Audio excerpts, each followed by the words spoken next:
여러분 안녕하세요. 반갑습니다. 나도 학생이다. 첫 손님. 제가 저기 한의사이시면서 의과대학에 진학 중이신 우리 형님을 모셨습니다.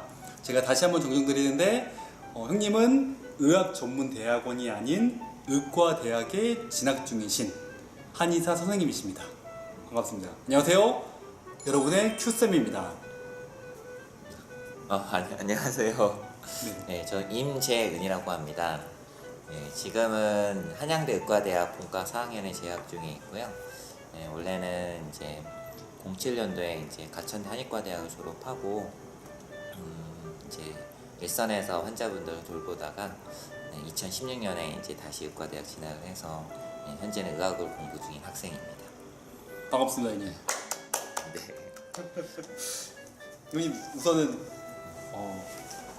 워낙 이제 점잖으시고 워낙 이제 차분하신 형님이셔서 이 어떻게 보면 이렇게 오픈되는 많이 이렇게 약간은 대중화된 유튜브라는 채널에 좀 나오실까 약간 저도 좀 의아하긴 했었는데 우선 나와주셔서 정말 감사드리고 궁금한 게 있는데 쉽지 않으셨을 텐데 저는 이제 형님한테 이런저런 이유 때문에 나와주시면 좋을 것 같다 말씀드렸는데 어떤 마음에 형님 좀 나와주셨는지 좀 설명해 주시면 좀 좋을 것 같아요. 저는 개인적으로 이제 한의학 전공하고 이제 일선에서 환자들을 진료하면서 만나게 된 환자층들이 좀 다양한데 이제 그 중에서도 이제 중고등학교 학생들 좀 만날 기회들이 좀 많이 있었던 것 같아요. 이제 만나면서 이제 아토피 환자인 아이들도 있었고 비염이나 두통, 소화장애 이런 걸로 이제 온 아이들도 많이 있었는데. 그러니까 이 아이들을 치료하면서 그냥 아픈 거 말고 그냥 본인들이 이제 살아가는 삶에 대해서 고민들이 많다는 걸 좀 많이 알게 됐어요. 이제 그 중에서도 이제 본인이 이제 앞으로 어떤 것을 공부하고 또 어떤 사회 나가서 어떤 일을 할 것인지에 대한 고민하는 친구들도 많이 알게 됐고, 근데 정작 그런 친구들이 뭔가 도움을 받을 수 있는 기회들이 많지 않다라는 거를 좀 많이 알게 되면서 좀 아이들에게 어떤 도움을 줄 수 있을까라는 늘 고민을 좀 해오고 있었거든요. 이제 그러던 차에 이번에 큐쌤이 나는 학생이다라는 컨셉으로 이번에 또 학생들을 좀 돕는 프로그램들을 좀 촬영해보겠다고 하셔가지고 그럼 이참에 저도 조금이라도 도움이 되면 좋지 않을까라는 생각에 흔쾌히 나오게 됐습니다. 네, 감사합니다, 형님. 네. 형님 씨 학창 시절에 혹시 학창 시절 혹시 특별한 에피소드가 혹시 있으셨는지 좀 궁금해요. 네, 저는 사실 이렇게 좀 평범한 학생이었어요. 이제 제가 이제 한의과 대학을 다녔던 20대 초중반 같은 경우에는 거의 이제 집, 그다음에 도서관, 학교 이렇게 좀 많이 이제 이런 생활들을 좀 많이 했었고요. 이제 가장 기억에 남는 게 딱 두 가지가 있어요. 이제 하나는 그 한의사 선생님들하고 그다음에 이제 학생들하고 같이 매년 1월 또는 2월에 한 2주 정도씩 이제 외국으로 의료 봉사 활동을 이제 갔었어요. 이제 태국을 이제 주로 가게 됐는데 이제 거기에 갔었을 때에 이제 환자분들을 이제 돌보면서, 물론 저는 이제 그 당시엔 학생 신분이고 의료인이 아니었기 때문에 이제 보조로서 역할을 하긴 했지만 그곳에서 이제 아픈 분들 만나면서 되게 내가 이 한의학을 전공한 거에 대한 감사함이 컸던 시간들이 좀 있었어요. 그러니까 이제 태국에 이제 특별히 여러 지역이 있는데 몽족이라고 이제 불법 체류자, 이제 태국 입장에서 이제 캄보디아나 라오스에서 이제 건너온 분들이 이제 모여서 사는 마을이 있어요. 이제 거기 가서 이제 환자분들을 이제 진료하는 시간을 가졌는데 제가 6.25를 경험해보진 않았지만 저희 아버님은 이제 6.25 때 이제 어린 아이셨던 시절인데, 그때 이제 아버지한테 이제 들었던 그런 어떤 과거 6.25 전후의 어떤 그런 모습들이 연상될 정도로 좀 많이 열악한 이제 그곳에서 거의 한 350명 정도를 하루 만에 이제 진료를 해야 되는 상황들이 있었죠. 이제 그곳에서 이제 그런 진료들을 하고 나오는데 되게 좀 마음이 많이 뭉클한 생각들이 좀 있더라고요. 제가 이곳에 와서 뭔가 조금이라도 도움이 될 수 있는 시간들이 되는구나. 뭔가 이렇게 내가 이 한의학이라는 걸 전공을 해서 누군가에게 조금 도움이 될 수 있는 계기가 될 수도 있겠구나라는 생각을 좀 하게 돼서 좀 감사했던 시간도 있었고, 그래서 이제 매년 갔었어요. 이제 같은 지역을 이제 보통 이제 봉사활동 같은 데 가면 올해 태국을 갔으면 그들 이듬해는 아프리카를 간다든지 아니면은 중앙아시아를 간다든지 이런 식으로 이제 지역을 바뀌게 되는데, 제가 속해 있던 팀은 이제 매년 똑같은 지역을 갔어요. 이제 왜냐하면 2주라는 시간이 그렇게 짧은 시간은 아니지만 그래도 1년에 비하면 1년을 딱 치면 2주는 또 짧은 시간이거든요. 그래서 저희가 봤던 환자분들 또 볼 수 있게끔 하기 위해서 이제 저희가 이제 경과 추적이라고 하는데, 팔로우업이라는 거는 이제 보통 이제 병원에 쓰는 용어들이거든요. 3개월에서 6개월에 한 번씩 이제 환자분들 오시기 위해서 이제 보는 건데, 이제 그쪽 분들을 이제 저희가 이제 팔로우업을 하면서 또 아프신 분들을 더 돌볼 수 있으면 좋겠다는 생각에 제가 속해 있었던 팀에서는 이제 매년 그곳을 가게 됐죠. 이제 그곳에 가면서 좀 여러 가지 생각들이 좀 많아졌던 것 같아요. 처음에는 이제 아픈 분들 돕는다는 게 되게 즐거웠다 한다면, 이제 나중에는 이제 태국에 속해 있는 의료 어떤 현황이라든지 어떤 제도의 어떤 문제점이라든지, 아니면 좀 더 이곳에 계신 분들이 좀 더 근본적인 치료를 받을 수 있으려면 어떻게 하는 게 좋을까, 이런 고민들을 좀 많이 하게 됐던, 그래서 이제 이런 생각들이 제가 앞으로 살아갈 어떤 삶을 살 것인가에 대한 좀 고민할 수 있는 계기가 좀 됐던 것 같고요. 또 한 가지는 지금 아는 분들은 또 아시겠지만 우리나라는 의료 이원화 제도이거든요. 그러니까 의사라는 제도가 따로 있고 또 한의사라는 제도가 또 따로 있습니다. 그러다 보니까 직능 갈등이라고 해서 이제 의사 선생님들은 이제 한의학에 대해서 비판적 시각을 갖고 있고, 또 한의학을 하신 한의사 선생님들은 또 의학에 대한 어떤 문제점들에 대해서 또 이제 주목을 많이 하게 되시고, 그러다 보니까 서로 갈등을 좀 많이 하게 되거든요. 저는 학생 시절에 그 CMF라고 한국노화회라고 하는 의치한간, 그러니까 의대, 치대, 한의대, 간호대 학생들이 함께 모여 있는 선교단체에서 활동을 했었어요. 이제 그곳에 같이 있다 보니까 이제 저는 한의학을 전공한 학생이었고, 주변 친구들 중에 의학을 전공한 친구들이 있어서 그 친구들하고 이제 이야기를 나누다가 조금 더 이 친구들이 한의학에 대해서 선입견을 갖지 않고 어떻게 보면 좀 더 바람직한, 좀 더 올바른 시각을 가질 수 있도록 좀 한의학을 소개해주는 강의를 만들면 어떻겠는가 라는 생각이 좀 들어가지고 마음에 맞는 이제 한의대 친구들하고 같이 이제 프로그램을 만들어가지고 이제 연세대 의과대학에서 장소를 빌려서 의대생들 대상으로 이제 한의학 강의를 개설한 적이 있었어요. 그래서 2번 정도 2005년도하고 2006년도 이렇게 이제 의대생들 대상으로 이제 한의학 강의를 했었고, 이제 그 과정에서 여러 선생님들도 만나 뵙게 되고, 또 이제 제 주변 친구들이 어떤 생각하는지도 좀 듣게 되면서 이런 의학 하시는 분들, 한의학 하시는 분들 사이의 어떤 갈등들을 어떻게 좀 해소하고, 또 의료의 본질이 어떻게 보면 환자분들을 잘 돌보고 섬기는 거잖아요. 그러면 어떻게 하면 좀 더 의학과 한의학이 잘 만나서 환자분들을 잘 돌볼 수 있을 것인가, 이런 게 조금 관심을 좀 많이 갖게 됐던 것 같아요. 그래서 제가 제 학창 시절 딱 생각해 보면 태국으로 갔었던 의료 봉사활동, 그다음에 이제 의대생들 대상으로 한의학 강의를 개설을 해서 진행했던 이 2가지 일화가 가장 기억에 남습니다. 어떻게 보면 앞으로 나올 질문에 대한 부분도 조금 더 이렇게 티저 형식으로 좀 더 표현해 주신 것 같은데, 그러면 이제 지금 들으면서 좀 궁금하겠는데, 형님은 이제 지금 말씀하신 그러니까 한의학과 의학에 대한 어떤 의미나 그것에 대해서 보람들을 좀 얘기를 하셨는데, 그렇다면 과연 이 형님한테서 어떤 즐거움에 대한 부분 또 뭐가 있을까? 일반적인. 일반적인 즐거움이요?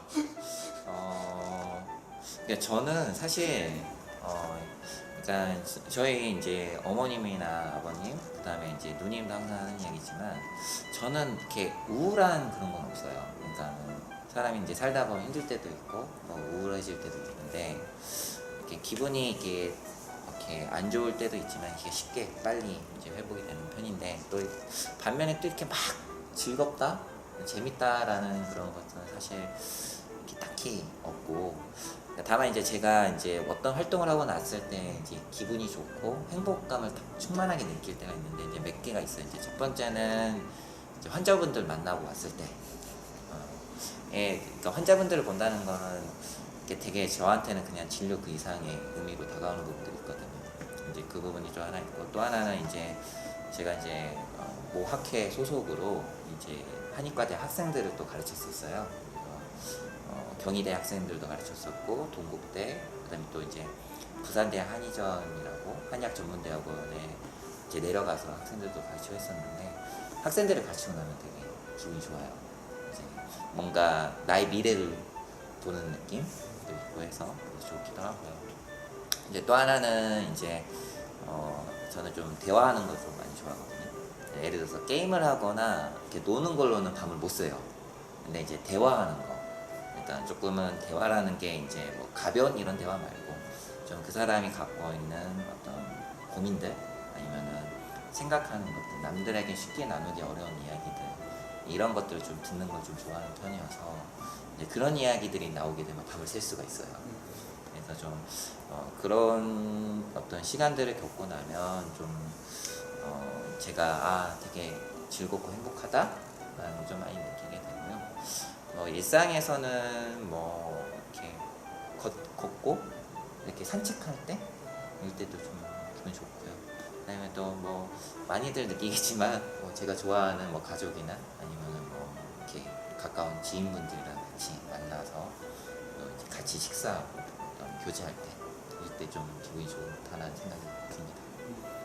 그럼 제가 흥미를 들었을 때 이 형님 역시 약간 진짜 뼛속까지 의료인이시구나 좀 이 생각이 좀 들었었고 또 한편으로는 원래는 이제 뒤에 나오는 질문이긴 한데 네. 이 질문을 좀 제가 앞당겨서 한번 제가 질문 드려볼게요. 저도 항상 고민하는 부분이고 제가 이제 큐쌤이라고 이제 명칭할 때 네. 그거에 대한 의미에 대한 부분도 있는데 형님이 생각하셨을 때 대화하는 가운데에서 네. 좋은 질문과 좋은 답변이랑 그럼 뭐로 얘기할 수 있을까? 그러니까 저는 좋은 질문은 여러 가지가 있죠. 그러니까 내가 어떤 지식에 대해서 잘 모르고 있을 때 그걸 묻는 질문도 있고 또 아니면은 어떤 선택의 갈림길에서 A를 선택하냐 B를 선택하냐에 대한 어떤 질문이 있을 수도 있고 네, 뭐 질문이라는 거는 어떤 형태든지 저는 좋다고 생각을 해요. 근데 이제 중요한 건 어떤 지식이나 어떤 선택의 질문을 넘어서서 이제 가장 좋은 질문이라기보다는 중요한 질문이라고 생각하는 부분을 좀 답변을 드리고 싶어요. 제가 사실 가장 중요한 질문이 뭐냐고 생각하냐면 그러니까 나는 누구인가, 그 다음에 나는 어떤 방향으로 가고 있는가, 어떤 삶의 목표를 갖고 목적을 갖고 살고 있는가에 대한 자기 스스로에게 이제 하는 질문이 저는 가장 중요하다고 생각을 합니다. 이 질문에 대해서 저 매일매일 하거든요. 매일 아침에 일어났을 때, 뭐 자기 전에. 왜냐하면 그런 질문들에 대한 어떤 스스로에 대한 답이 결국은 오늘 하루하루 내가 살아가는 어떤 삶의 어떤 순간순간들을 결정하기 때문에 나의 정체성, 나의 삶의 방향성에 대해서 묻는 질문도 되게 중요하다고 생각을 하고요. 그런 질문들을 하다 보면 내가 지금 현재는 중요시 여기는 것들이 뭐 비단 그렇게 썩 중요한 게 아닐 수도 있다라는 생각할 수도 있게 되고 또 내가 그렇게 가볍게 여겼던 것들이 생각보다 훨씬 더 중요할 수도 있겠구나라는 생각을 할 수 있게 되죠.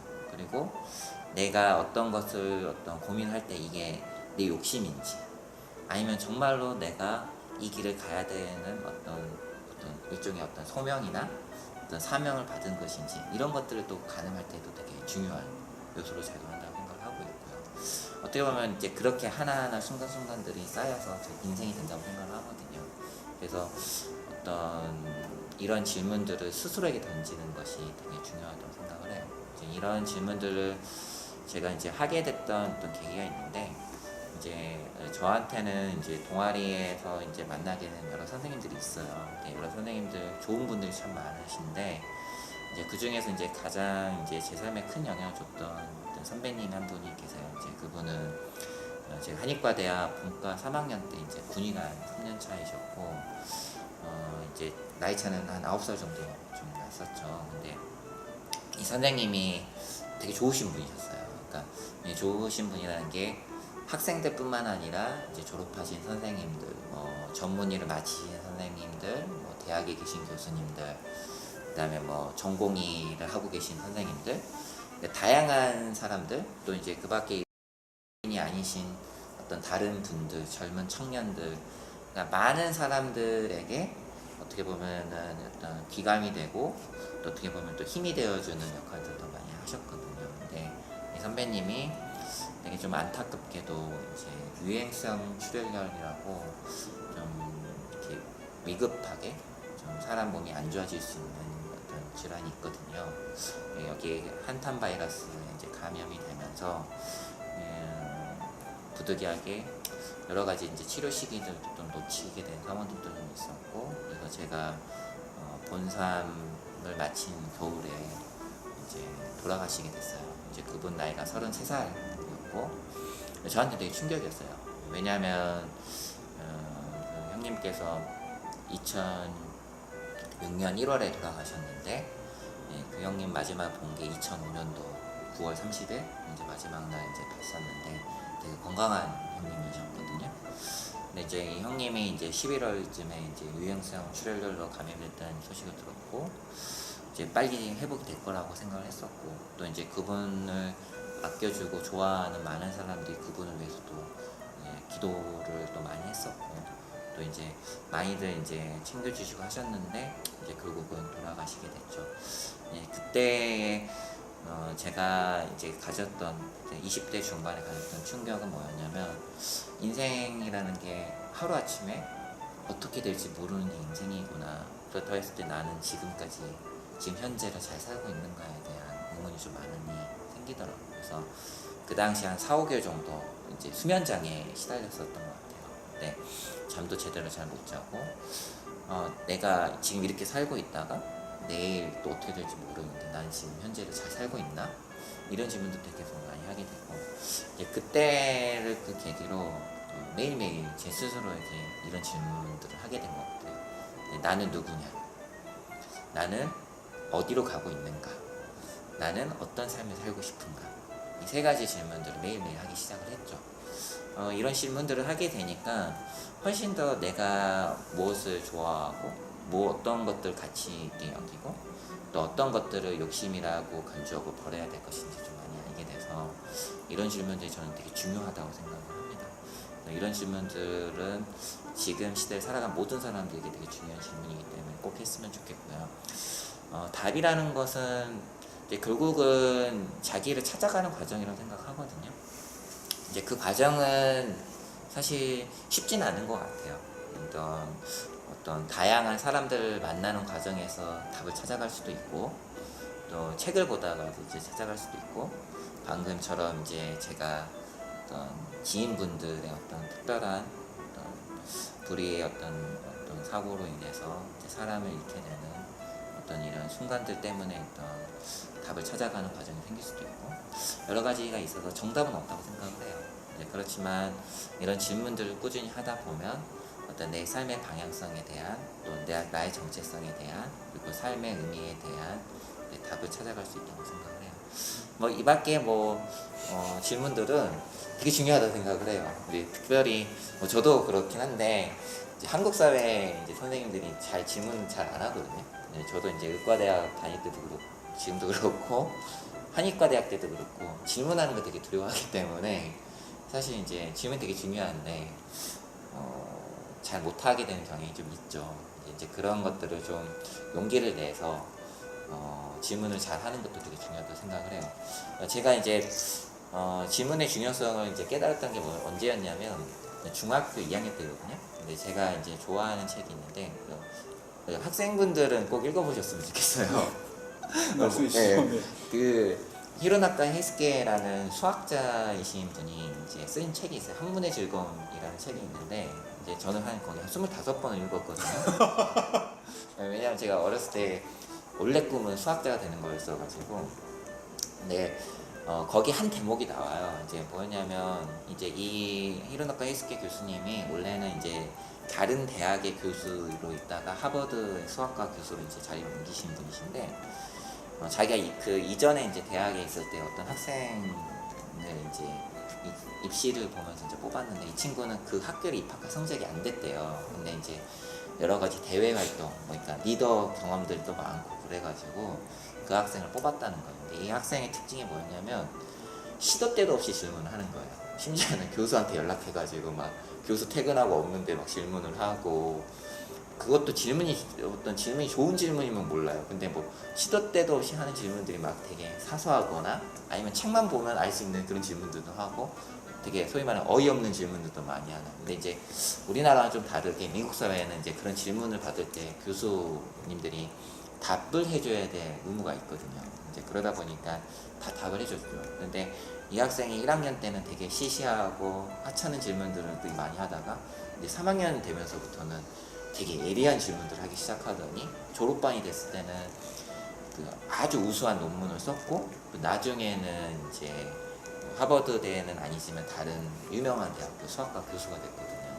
이제 그거 일화를 소개를 하면서 시작점, 그러니까 질문의 어떤 소위 말하는 질문이 좋냐 나쁘냐 이런 것보다 질문하는 게 되게 중요하고 질문을 자꾸 하는 습관들을 들이다 보면 어느 순간에 자기의 사고나 능력이 발전하면서 좀 더 좋은 질문들을 할 수 있게 되고 그러면서 자기의 어떤 발전에 또 어떤 계기가 될 수 있다라는 어떤 대목을 읽은 적이 있거든요.